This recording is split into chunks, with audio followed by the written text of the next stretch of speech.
Assalamualaikum warahmatullahi wabarakatuh. Oke, para bosku dan bestiku, kembali lagi di channel Devian Novel. Langsung saja kita akan melanjutkan cerita novel Cinta dan Kesetiaan part 40. Apa maksud dari semua ini? Erik bertanya dengan sedikit keras pada Sarah yang kini telah duduk di hadapannya. Pria itu menyodorkan ponsel miliknya agar Sarah dapat mengerti maksud dari tujuan Erik menemuinya. Tangan Sarah bergetar meraih ponsel Erik yang diletakkan pria itu di atas meja. Namun seketika tubuh wanita itu menjadi kaku saat melihat video yang terputar di sana. Tidak, bukan aku yang mengirim video itu. Sarah berkata dengan suara bergetar. Gadis itu mendorong kembali ponsel milik Erik kepada pemiliknya. Kemudian menutupi wajah dengan kedua tangannya. Katakan sejujurnya, apa kau masih belum puas menghancurkanku 10 tahun lalu? Erik membentak dengan garang. Pria itu hampir saja tak dapat menahan emosinya. Mata Sarah lolos dari pelupuk matanya. Gadis itu tak menyangka Erik akan membentaknya. Selama ini ia mengenal Erik. Tak sekalipun pria itu berkata dengan keras. Bahkan saat peristiwa itu terjadi 10 tahun silam, Erik tak menunjukkan kemarahannya. 10 tahun yang lalu, Yogyakarta, kota yang dikenal dengan sebutan kota pelajar, yang juga kota tempat makanan khas bernama gudeg itu berasal adalah kota tempat ibunya berasal. Sejak kematian ayahnya, Erik diasuh oleh ibu dan juga neneknya yang merupakan penduduk asli kota tersebut. Sedangkan untuk pendidikannya, keluarga pertamalah yang menyokong semua biaya Erik. Ayah Erik yang merupakan sopir pribadi keluarga kaya raya tersebut meninggal dalam kecelakaan saat akan menjemput Danu Pratama, sang kepala keluarga yang juga merupakan atasan dari John, ayah kandung Erik. Maka dari itu, untuk menebus rasa bersalahnya, Danu berjanji kepada Anna, ibu kandung Erik, bahwa ia akan menanggung semua biaya pendidikan Erik dan juga menjamin masa depan anaknya tersebut. Sebenarnya Anna sempat menolak, karena menurut keyakinannya semua yang terjadi sudah menjadi takdir Tuhan. Kematian tidak dapat dihindari ketika Tuhan telah menghendaki. Namun Danu bersikeras, pria itu beranggapan dengan membantu biaya pendidikan Erik setidaknya akan dapat mengurangi rasa bersalah yang mendera hatinya. Karena andai saja saat itu ia tidak meminta John cepat-cepat menjemputnya, tentu kecelakaan itu mungkin besar dapat dihindari. Hari ini adalah hari kelulusan di sebuah sekolah menengah atas terkenal di Jogja. Sekolah tempat Erik dan juga Jiga menuntut ilmu. Jiga sendiri baru memasuki sekolah itu pada tahun kedua, karena sebelumnya pemuda itu bersekolah di USA, mengikuti sang ayah.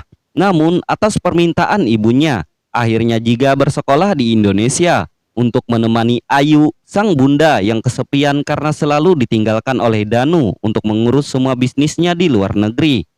Kak Erik, selamat ya, ucap seorang gadis yang sedang malu-malu menyerahkan sebuah kado kelulusan untuk Erik. Gadis itu adalah Sarah yang merupakan adik kelas Erik dan juga sahabat masa kecilnya. Mereka telah saling mengenal sejak Erik berumur 7 tahun dan Sarah berusia 4 tahun. Terima kasih ya, ucap Erik menerima pemberian Sarah. Pemuda itu mengusap lembut rambut Sarah yang selama ini telah dianggap seperti adik kandungnya sendiri. Sarah tersipu malu mendapat perlakuan seperti itu dari Erik. Sudah sejak lama memang gadis itu menaruh hati pada Erik yang juga merupakan tetangga sebelah rumahnya. Bagi Sarah, Erik adalah sosok pria idaman yang diimpikan oleh setiap gadis. Selain memiliki wajah yang tampan, Erik juga terkenal pandai, bahkan pemuda itu menguasai semua cabang olahraga yang ada di sekolah mereka. Namun lain halnya dengan Erik. Pemuda itu hanya menganggap Sarah sebagai adik kecilnya, tidak lebih dan tidak kurang.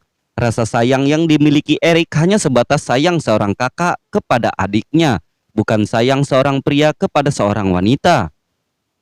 Sarah pun sedikit banyak memahami hal tersebut, maka dari itu gadis tersebut selalu menyembunyikan perasaannya pada Erik. Bagi Sarah, bisa berada di dekat pemuda itu saja sudah cukup membuatnya bahagia. Sarah hanya dapat memendam cintanya yang bertepuk sebelah tangan.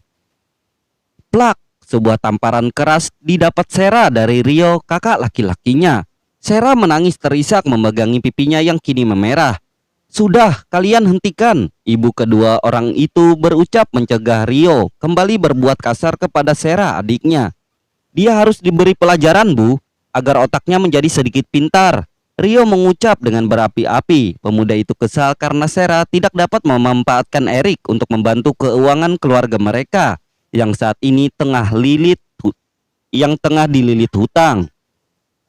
Kematian ayah mereka yang mendadak dengan meninggalkan tumpukan hutang karena hobi judinya membuat keluarga itu jatuh terpuruk dalam kemiskinan.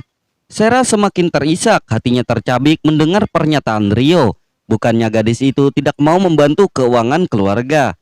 Hanya saja jika harus memanfaatkan hubungan baiknya dengan Eric, Sarah menolak. Gadis itu tidak mau membebani Eric. Ia tidak ingin pemuda yang dicintainya tersebut mengetahui tentang masalah yang tengah mendera keluarganya.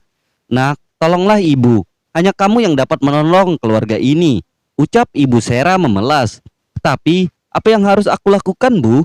tanya Sarah kebingungan. Gadis itu tidak mengerti bagaimana ia bisa menolong keluarga ini.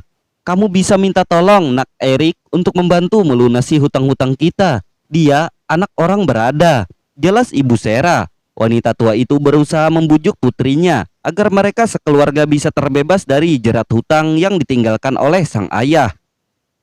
"Tapi Kak Eric bukan anak orang kaya, Bu," bantah Sarah. Gadis itu tahu bagaimana sebenarnya kondisi keuangan Eric dan keluarganya. "Kamu memang tidak berguna," Rio terus mengumpat mendengar perkataan Sarah.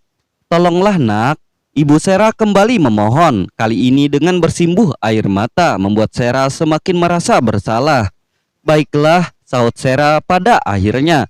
Gadis itu tidak sampai hati membiarkan sang ibu terus menangis merundungi nasibnya.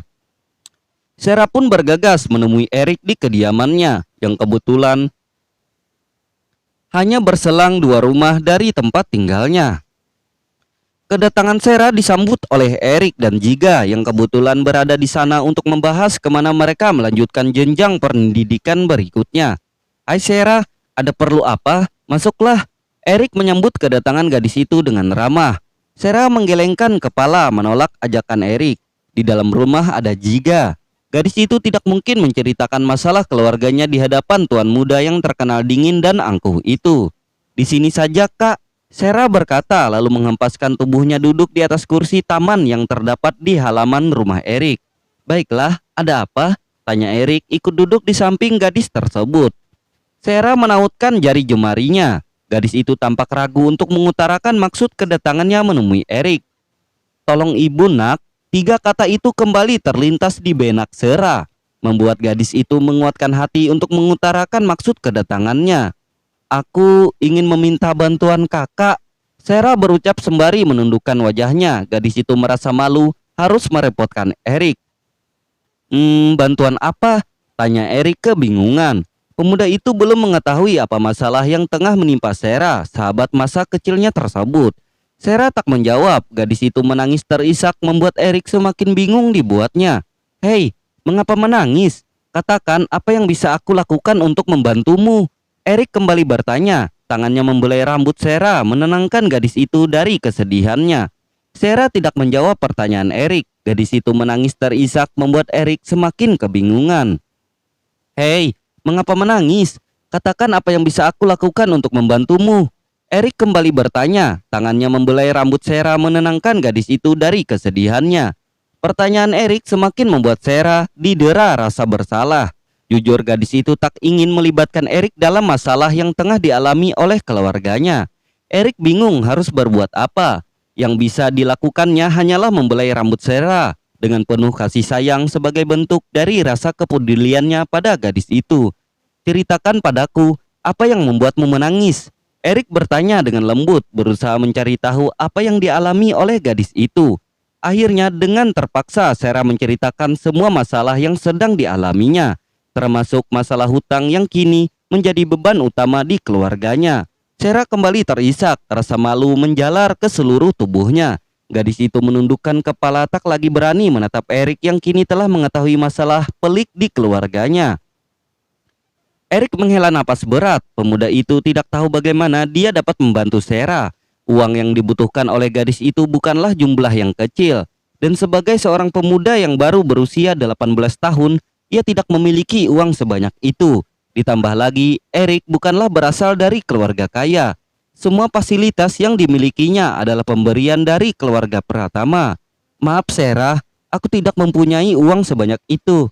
Tapi aku memiliki sedikit tabungan yang mungkin bisa meringankan bebanmu, ucap Erik sembari mengeluarkan kartu ATM dari dalam dompet, kemudian menyodorkannya pada Sarah. Tidak perlu kak, aku mengerti keadaan kakak. Maaf, aku telah merepotkan kakak. Sarah menolak untuk menerima kartu ATM yang disodorkan Erik. Namun tangannya ditahan oleh pemuda itu. Ambillah, kau lebih membutuhkannya. Passwordnya adalah tanggal lahirku. Kau pasti tahu, bukan? Erik memaksa memberikan kartu ATM-nya. Walau tidak dapat membantu banyak, namun setidaknya dapat meringankan sedikit beban Sarah. Bulir-bulir bening kembali lolos membasahi pipinya. Hati Sarah begitu sakit melihat ketulusan Erik dalam membantunya. Dengan hati yang berat, akhirnya Sarah pun menerima bantuan dari Erik. Dengan begitu, gadis itu juga tidak akan mengecewakan ibu serta kakaknya. Terima kasih kak, ucap Sarah tulus. Gadis itu menautkan jemarinya dan tertunduk malu. Sama-sama, aku senang bisa membantumu, saut Erik menampilkan senyum terbaiknya yang membuat Sarah semakin jatuh cinta pada pemuda itu. Sarah pun pamit dengan membawa kartu ATM milik Erik yang kini telah berada dalam genggamannya. Gadis itu berharap pemberian dari Erik dapat membantu masalah keuangan yang kini tengah menimpa keluarganya. Bang, Kak Erik tidak dapat membantu uang, tetapi Kak Erik memberikanku ini, kata Sarah menyodorkan kartu ATM milik Erik kepada Rio sang kakak. Rio tersenyum lebar dan melonjak kegirangan menerima kartu ATM yang disodorkan oleh adiknya tersebut. Pemuda itu langsung bergegas pergi untuk mengambil uang yang terdapat di dalam kartu tersebut. Setelah menanyakan PIN ATM milik Erik kepada Sarah. Sarah sendiri hanya dapat menggelengkan kepala melihat tingkah laku kakaknya tersebut. Namun wajahnya kembali murung begitu teringat tentang Erik. Gadis itu memikirkan bagaimana kini Erik memandangnya setelah ia meminta bantuan untuk masalah yang memalukan itu. Andai saja ayahnya tidak memiliki hobi untuk berjudi, tentu keluarga mereka tidak perlu menanggung beban berat seperti ini. Dan mungkin Sarah tidak perlu meminta bantuan pada Erik sehingga gadis itu tidak akan merasakan malu seperti saat ini. Sarah termenung di kamar dengan bulir-bulir bening yang terus mengalir membasahi pipinya yang putih mulus tersebut. Sementara itu di kediaman Erik, pemuda itu kembali masuk ke dalam rumah setelah mengantar Sarah pulang. Langkahnya sedikit gontai karena memikirkan masalah Sarah dan juga masa depannya yang kini harus kembali bergantung pada keluarga Pratama. Jujur, pemuda itu merasa malu karena selama ini telah merepotkan Jiga dan keluarganya untuk biaya pendidikan yang ditempuhnya. Maka dari itu, pemuda tersebut sedang berusaha untuk mandiri dan terlepas dari sokongan finansial yang diberikan oleh ayah Jiga. Selama ini, Erik selalu giat mengikuti berbagai perlombaan dan berusaha memenangkannya dengan harapan hadiah yang didapatkannya nanti bisa menjadi bekal untuk melanjutkan studinya. Namun kini semua keinginannya tak dapat terwujud. Seluruh tabungan yang ia miliki telah ia serahkan pada Sarah untuk membantu gadis tersebut. Bukannya Erik tidak tulus membantu Sarah, hanya saja pemuda itu merasa malu jika terus-terusan menjadi beban keluarga Pratama. Oleh karena itu, Erik memutuskan untuk tidak melanjutkan ke jenjang kuliah. Pemuda itu bertekad untuk bekerja agar dapat membalas semua jasa dan kebaikan keluarga Pratama. Ada apa? Tanya Jiga kepada sahabatnya itu setelah melihat Erik yang kembali memasuki rumah dengan langkah gontai. Erik menggelengkan kepalanya menjawab pertanyaan Jiga. Pemuda itu tidak ingin sahabatnya mengetahui tentang masalah yang kini tengah berada dalam pikirannya. Bagaimana? Kau jadi melanjutkan kuliah di USA? Tanya Jiga membahas tujuan pendidikan mereka selanjutnya. Sepertinya tidak, jawab Erik singkat. Pemuda itu menghembuskan napas panjang lalu duduk di samping Jiga. Aku akan mencari pekerjaan, ucap Erik menepuk bahu sahabatnya tersebut.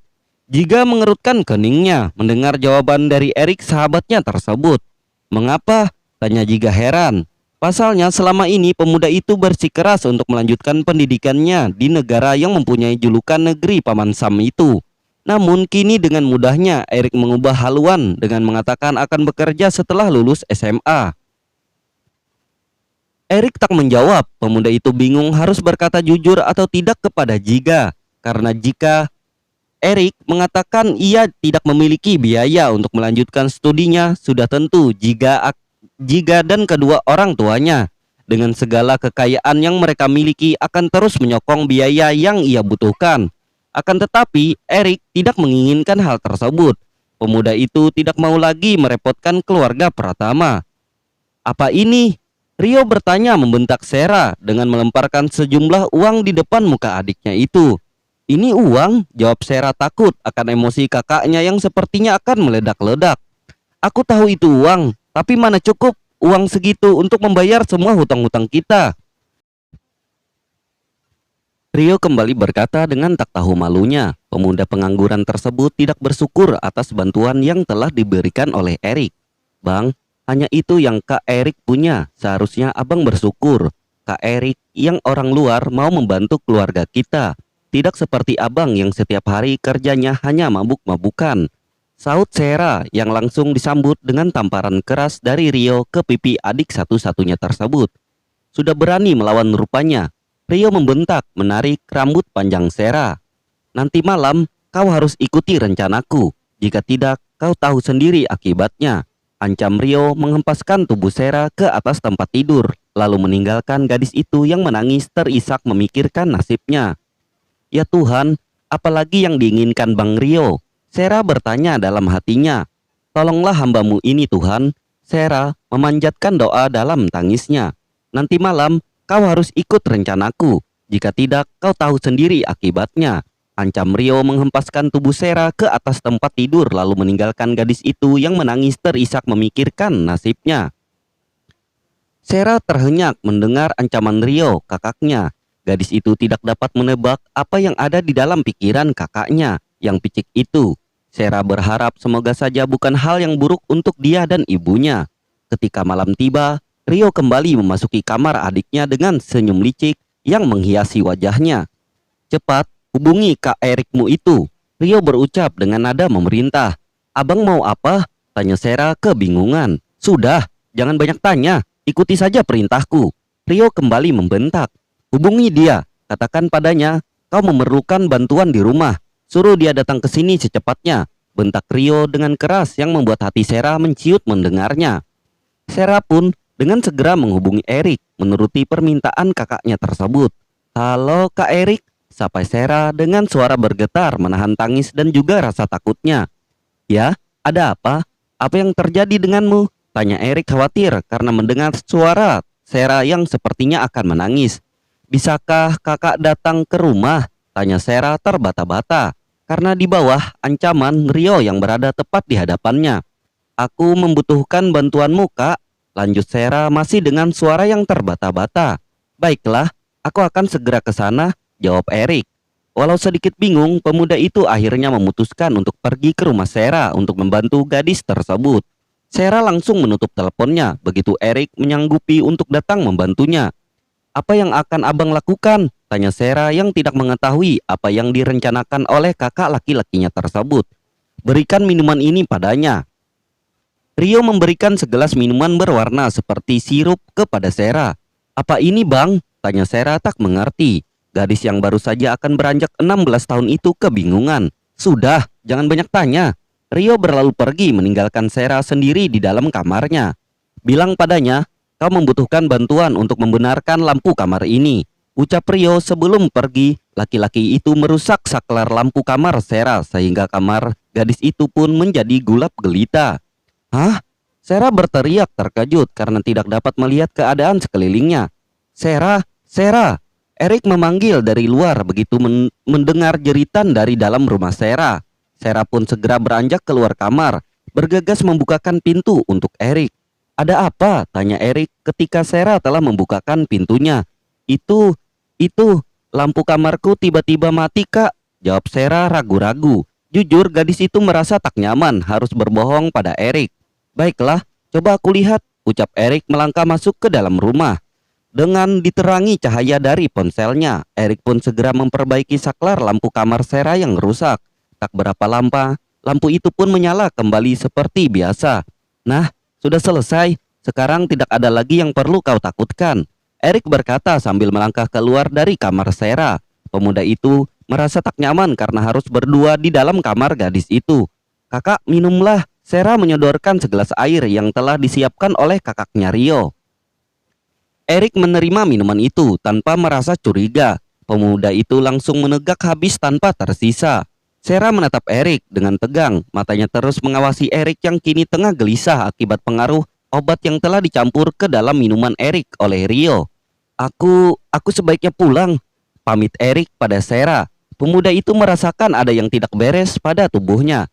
Sarah tak mengerti apa yang terjadi pada Erik.